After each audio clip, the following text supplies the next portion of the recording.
Alô, bom dia a quem estiver assistindo. Então, um abraço daqui do Telesaúde. Eu sou Miguel, da Secretaria de Estado da Saúde, né? Trabalho com vigilância em saúde e aqui nesse canal tão precioso para a saúde do Estado, saúde pública principalmente, nós estamos divulgando ou estamos proferindo uma série de aulas de interesse geral para que os trabalhadores da saúde, nos seus postos de saúde, nos hospitais, até o pessoal da educação, possa de alguma forma se informar e se empoderar para o seu trabalho, para a prática, para o exercício da sua função na saúde do Estado, né? Estou meio gripado, desculpem aí como a voz vai sair, de vez em quando eu vou tossir e coisas assim, né? Mas eu sou psicólogo clínico, tenho formação em psicanálise, trabalho também com psicanálise e estou no Estado já há algum tempo, né? 20 anos, por exemplo, praticando na ponta e também na área meio, né? Aquilo que a gente chama de saúde pública ou do cuidado integral à saúde, atenção integral à saúde, que é uma coisa apaixonante, especialmente dentro do SUS. Mas vamos lá? A aula de hoje é Educação Regular e Saúde Mental. Quero fazer esse paralelo e colocar algumas questões práticas, né? Vamos lá. Eu coloquei aí uma definição do que seja saúde regular baseado, né, num escrito de uma professora que escreveu muito bem, né, a Maria da Conceição Rocha. Ela diz assim: é o processo de aprendizagem realizado em instituições escolares, está definindo a educação regular. Então, é o processo de ensino-aprendizagem realizado em instituições escolares, públicas ou privadas, regulamentado por legislação específica de âmbito nacional, regional e ou local, estruturado em sistema de ensino. A Lei de Diretrizes e Bases, a LDB, Nacional Brasileira, define em seu artigo 1º que a educação abrange os processos formativos que se desenvolvem na vida familiar, na convivência humana, no trabalho, nas instituições de ensino e pesquisa, nos movimentos sociais e organizações da sociedade civil e nas manifestações culturais. E diz a professora, estabelecendo que é de sua competência disciplinar a educação escolar, que se desenvolve predominantemente por meio de ensino em instituição própria ou instituições próprias. Então, por esse conceito, nós percebemos que a educação regular se propõe a uma tarefa muito abrangente e muito importante, fundamental para a sociedade, já que ela cuida da formação de pessoas e nessa formação inúmeros aspectos são contemplados, desde a aprendizagem cognitiva dos conteúdos, por exemplo, de linguagem, de ciências, de matemática, etc., até questões ligadas à convivência, ao desenvolvimento psicossocial. Então, passando por profissões, formação dos profissionais. Então, tudo isso é abrangido pela educação regular. Quando se trata de crianças e adolescentes, a questão é tanto mais importante quando se imagina que são seres, crianças e adolescentes, em desenvolvimento, isto é, estão evoluindo em sua formação de tal forma que podem se tornar, a partir desse desenvolvimento acompanhado e orientado, cidadãos produtivos, que tenham uma vida social plena, que possam alcançar seus objetivos, sua felicidade, possam realizar a sua vida da melhor maneira possível. Colocado isso, então, a gente imagina que é muito difícil exagerar a importância da educação regular na vida do país, da sociedade, das comunidades das famílias, né? Vamos prosseguir. Dentro da proposta de educação regular, existe uma que muito nos emociona e muito nos faz vibrar, né? Que é a educação regular inclusiva, aquela em que pessoas que não são exatamente como as outras do ponto de vista de ter alguma deficiência, vamos dizer assim, podem participar tranquilamente de uma sala de aula sem que haja preconceito, discriminação, sem que seja tratada como diferente, qualquer coisa assim. Afinal de contas, uma deficiência, eu estou agora usando uma órtese, porque eu tenho deficiência de visão, então eu sou um deficiente a rigor. De sorte que, sendo assim, não é? A educação inclusiva é uma proposta brilhante, necessária, humana e muito bem-vinda, não é? Então, considerando que a escola também pratica a inclusão, tanto mais importante se torna para essa escola ter alguma noção de saúde mental, né? Como educação regular inclusiva, a gente foi até o portal do MEC tirar essa definição aí, essa conceituação, se eu posso dizer assim, né?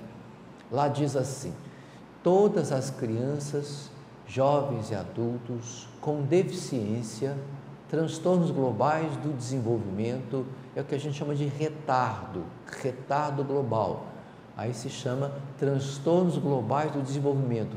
E altas habilidades, que é o oposto do retardo, é aquela pessoa que é muito diferenciada por ter altas habilidades, superdotação, e ela se comporta de maneira tão difícil do ponto de vista da convivência quanto o retardo, porque as duas classes estão em lados opostos da média, né? O bem abaixo da média de desempenho cognitivo, ele tem dificuldades de adaptação, e o muito acima da média, né? Da cognição, da aprendizagem, né? Também ele tem dificuldade em adaptação à sua turma. Então, as duas pontas do gráfico têm igual dificuldade.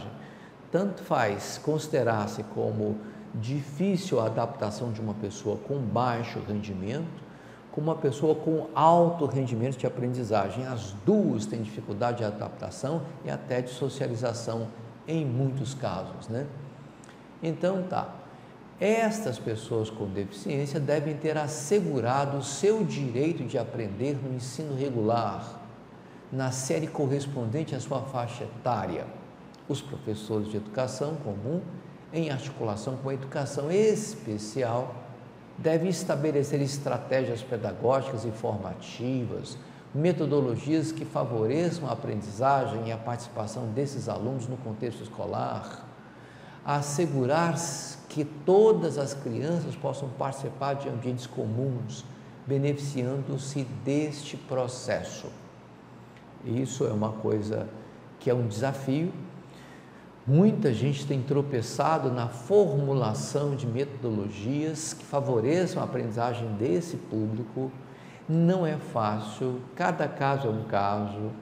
As pessoas que se debruçam sobre estes casos devem ter uma formação excepcionalmente bem feita, especificamente dirigida, e tem que ter um amor muito grande para com esse público, para que possa, conforme a limitação de cada um desses, do público, né, desse público especial, possa então construir uma metodologia pessoal, específica, que possa atender às necessidades de aprendizagem daquele indivíduo com deficiência. Quer saber de uma coisa? Minha opinião pessoal, se eu posso dar, isso só tem enriquecido, né, a nossa visão humanística, a nossa visão pedagógica, o nosso entendimento do que seja educação e principalmente os nossos laços. Tem fortalecido, tem enriquecido, tem sido uma bandeira de luta para lá de digna e bem-vinda a educação regular inclusiva. Vamos lá. E vamos agora colocar saúde mental no meio dessa conversa, né? Educação regular e saúde mental, né? podemos dizer que transtornos mentais, quando têm origem na infância, são ao mesmo tempo mais complexos e com maior chances de reabilitação por sua manifestação precoce, né? Então, é quase que um paradoxo aí, né? A gente percebe que um bebê ou uma criança de até 3 anos de idade que já mostra algum tipo de dificuldade, né, de deficiência ou algum tipo de transtorno mental, né, o desenvolvimento desse transtorno será mais complexo. O prognóstico não é tão interessante assim, o prognóstico é meio complicado. Mas, no entanto, por se tratar de uma criança, de uma pessoa em desenvolvimento, as chances de reabilitação são mais altas, são melhores. Então, vale a pena, por mais complexo que seja o transtorno de uma criança dentro da educação regular, vale a pena prestar atenção, acompanhar, estimular, buscar meios, porque quanto mais precocemente se interfere, muito melhores são as chances de uma pessoa desenvolver-se, né, para além do que seriam as suas possibilidades, né, sem a estimulação. Digo mais, as escolas regulares prestam uma grande ajuda à saúde mental infantil porque ajudam a detectar transtornos. A família percebe e não dá muita importância. Leva ao médico, o médico trata sintomaticamente, né, na maioria das vezes. Esse tratamento sintomático, porque a família desconfia que alguma coisa não vai bem e que o médico desenvolve, pode não chegar a um diagnóstico, por 2 razões. Porque se trata de uma criança, então é bom se aguardar para ver como uma coisa se desenvolve, como uma coisa se manifesta, e porque a família também não tem muito tempo, às vezes nem muita instrução, para entender de fato a seriedade do que possa estar acontecendo com o seu filho, não é? Muitas vezes, ou quase todas as vezes, as mães trabalham, os pais trabalham, a criança tem seus problemas, a avó é quem assiste, a irmã, o irmão mais velho, e a coisa fica por aí. Cessou, não desmaia mais, não fica mais roxinho, não tem mais problemas de agressividade, não quebra mais a casa, cessou. O remédio foi bom, funcionou, está curado, está legal. Bem, não é assim, né? Não é desse jeito. Então, a família que não percebe muito bem, por não ter condições, né, o que está acontecendo, vai adiando levar mais a sério um problema que era sério e é sério. E aí vem a escola, idade escolar, a criança é matriculada e vem uma série de desafios, né? Para a socialização, para a adaptação ao novo ambiente, para convivência com uma autoridade, que é a professora, que é a diretora, que é a coordenadora, o professor, o coordenador, etc. E vem o maior desafio de todos para a criança, que é a cognição, como é que ela vai desenvolver o seu pensamento em termos de absorver, né, conteúdos de um currículo preparado para o seu desenvolvimento cognitivo, afetivo, social, etc, etc. Como é que vai fazer? Então, a criança começa a estranhar aquilo, a achar que não é tão interessante quanto ela pensava, ou ter uma percepção de si como incompetente para saber o que está acontecendo e responder corretamente com a sua conduta àquilo que a escola está pedindo em termos de retorno, uma resposta para o ensino fornecido. De sorte que a escola, enfim, é aquela que melhor vai perceber as limitações de uma criança, de uma pessoa em desenvolvimento, tanto do ponto de vista da aprendizagem cognitiva, quanto da convivência social, quanto da convivência com a autoridade, quanto à percepção de si, do corpo, tudo isso vai estar no cenário, na cena escolar da educação regular. Muito bem. A sua grade curricular abrangente, eu digo, estimula o cérebro como um todo, à aprendizagem psicossocial, ao desenvolvimento do psiquismo e à formação da identidade. Olha só, o tamanho do universo que está posto aí. O que fazer? Essa é a grande questão na relação da educação com a saúde mental. Eu digo educação em termos institucionais e eu digo saúde mental também em termos institucionais.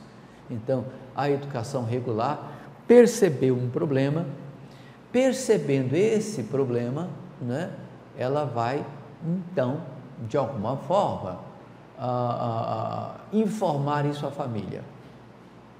A família que nunca teve tempo, que de certa maneira até já sabia disso, né, vai entender que, né, esse é um problema da escola, né? O que se pode fazer? Levar ao médico, tomar um remédio, ter paciência, enfim, entre uma coisa e outra, a família escolhe, na maioria das vezes, não fazer nada. E aí a educação não acha que o problema é seu e conduz a coisa para um aspecto de regulamentação, de normatização, de regras, etc, etc.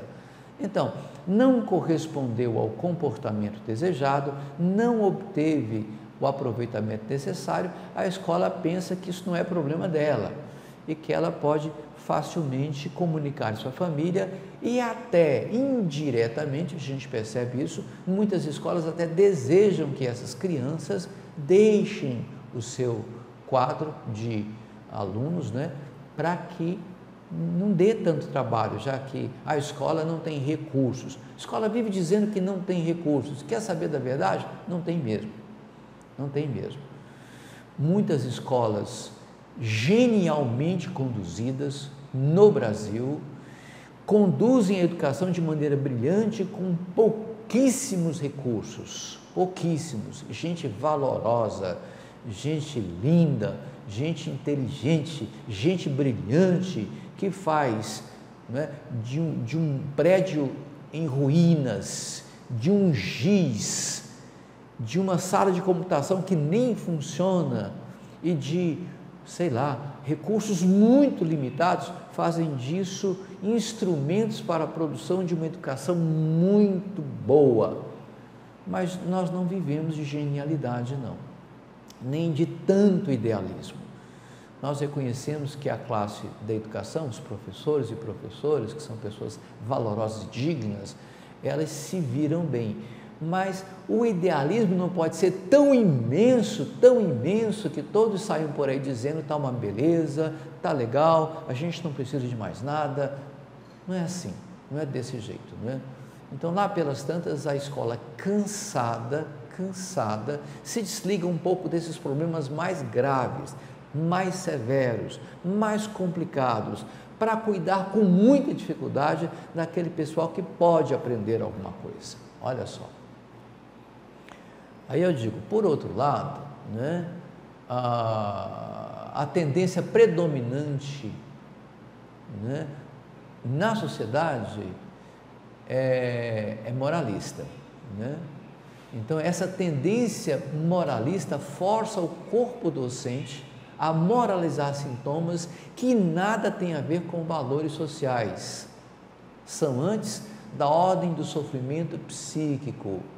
Então, é porque ele é distraído, é porque ele não presta atenção mesmo, porque é inquieto, porque quer sair de classe toda hora, porque briga com um colega, porque não faz o dever de casa. Quer saber de uma coisa? É muito preguiçoso, não quer saber da sua responsabilidade, é uma criança que não aceita responsabilidades. E aí vai para o campo da moralização e tome chamá-lo de preguiçoso, de preguiçosa, de indolente, tem má vontade, não tem força de vontade, não tem caráter, não tem juízo, não quer ser ninguém na vida, né? Vai ser ninguém na vida, e coisas desse tipo, de vagabundo para baixo, tenho ouvido. Aliás, já assisti cenas de alguns mestres desesperados baterem com a régua na cabeça, ou nas costas, ou nas pernas de uma criança que dá trabalho nesse sentido. A gente não culpa ninguém, não é assim que se faz, mas o que se fazer com tanto desespero? É fato corrente que para problemas mais complexos, a educação e as famílias precisam de apoio, de acompanhamento, de compreensão, precisam de meios e não de bronca, não é? Podemos dizer isso. Por outro lado, é difícil as famílias ajudarem as escolas, porque elas também se guiam por referências moralistas. É castigo, é surra, privação de alimento, não é? Indiferença, raiva. Eu conheço uma criança que estuda numa escola particular, né? Essa criança deve ter uns 10 anos agora. Conheço muito, porque venho acompanhando a vida dessa criança assim, a meia distância há uns bons anos, né? Desde que nasceu.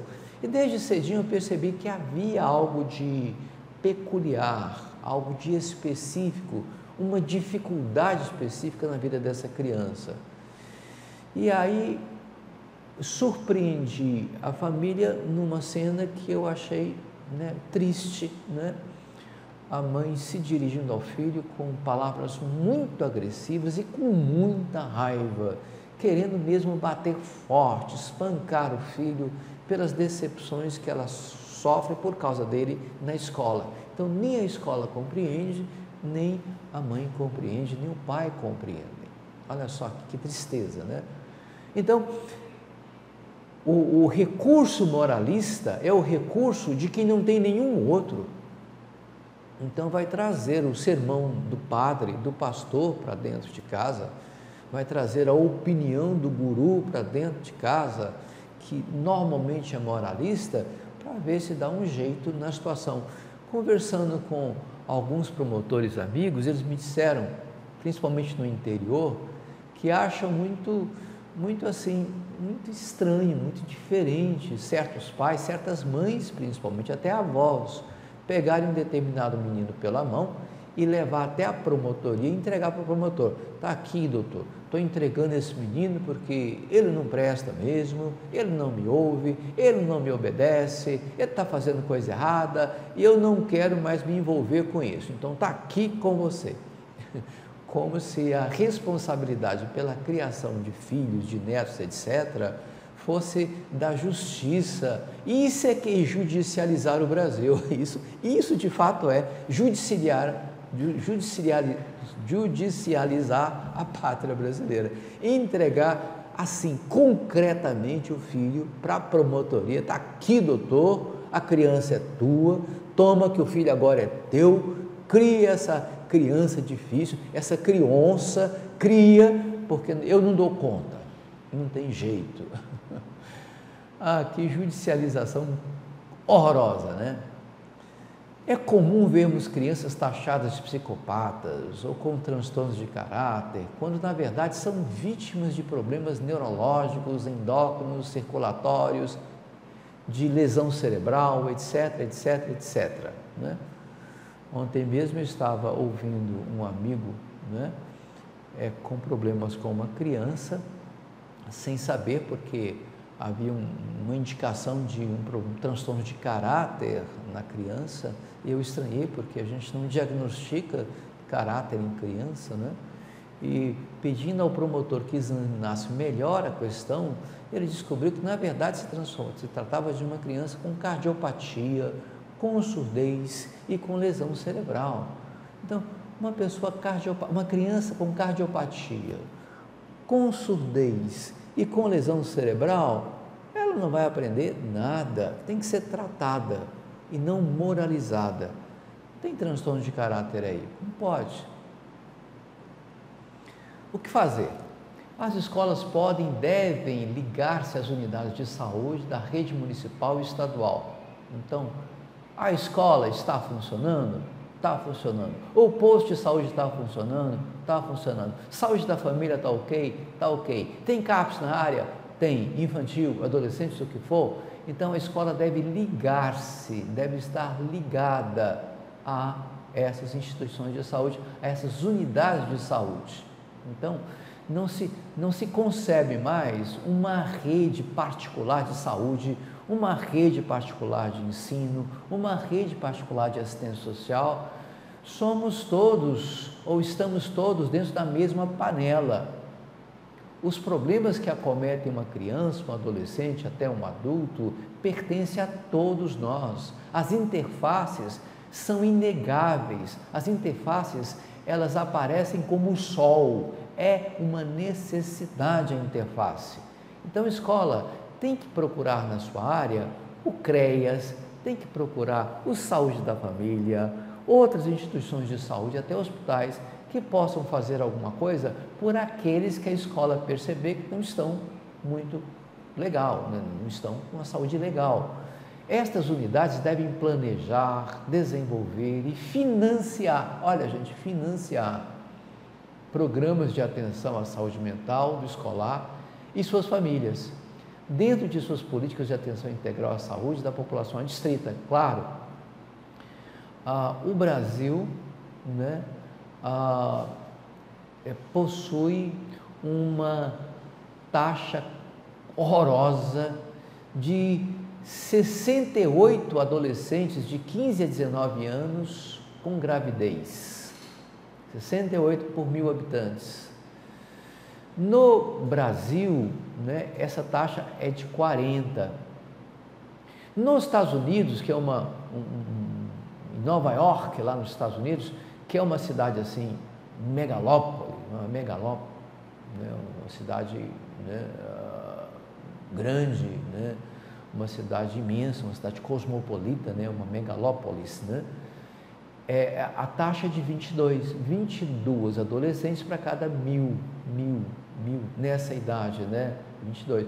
Nós estamos com 68. É a maior taxa de gravidez na adolescência da América Latina, para vocês terem uma ideia. E o programa Saúde na Família, aliás, Saúde na Escola, ainda anuncia de maneira muito vitoriosa que nos últimos anos diminuiu em 35% a incidência de gravidez na adolescência. Mesmo com 35% a incidência diminuída, mesmo assim é a maior taxa de gravidez na adolescência da América Latina, gente. De sorte que, sendo assim, é possível, é necessário que se planeje, que se desenvolva e financie programas de atenção à saúde mental do escolar e suas famílias, dentro de suas políticas de atenção integral à saúde da população adstrita. Mas, Miguel, o que tem a ver saúde mental com gravidez na adolescência? Tem a ver muito mesmo. É claro que isso é uma área muito específica da saúde da mulher, né, e da saúde do adolescente. Mas a saúde mental está presente porque quando nós entrevistamos a maioria destas adolescentes que ficaram grávidas, nós percebemos que há questões familiares sérias, de convivência, de abandono, de ignorância, de transtorno mental mesmo severo, enfim, aquelas pessoas mais vulneráveis são as que mais engravidam. É claro que muita gente que tem uma família boa, que tem uma saúde mental, né, íntegra, também pode engravidar na adolescência, isso acontece, mas seria o mínimo. Agora, a massa mesmo, a grande maioria mesmo, se eu posso dizer assim, das que ficam grávidas, são aquelas pessoas que têm alguma coisa, têm um pé na saúde mental realmente. E eu digo, educação regular e saúde integral, trabalhando juntas, podem identificar, acolher e acompanhar os casos que precisam de apoio conforme a proposta da inclusão. Mas isso é uma questão de, eu não digo mais de interesse político, eu digo isso de interesse pela pátria, de interesse pelo Brasil, por sua comunidade, pelas famílias da sua comunidade. É uma questão de humanidade se cuidar dessas coisas, porque depois de tanta indiferença, o Brasil não é nenhum exemplo de civilização, não é nenhum exemplo de democracia, sequer um exemplo de um país, né, em desenvolvimento. Nós estamos na contramão da história e da vida. É preciso que haja interesse geral pelos problemas que as pessoas, as comunidades, as famílias vão tendo que enfrentar no seu dia a dia. Mas eu termino a minha aula aqui citando essa poesia que um menino de 14 anos fez, né? essa poesia chama muito a atenção e eu coloco essa poesia como um desafio. Como a escola interpreta esse caso? Olha aí a poesia. Eu não saí de casa, eu saí de casa, venho para a escola com vontade de estudar, mas quando chego lá, não consigo entender nada. Às vezes me pergunto por que sou diferente dos meus colegas. Então respondo: eu sou diferente, sou individual, sou tímido, não sou burro, mas não tenho força de vontade.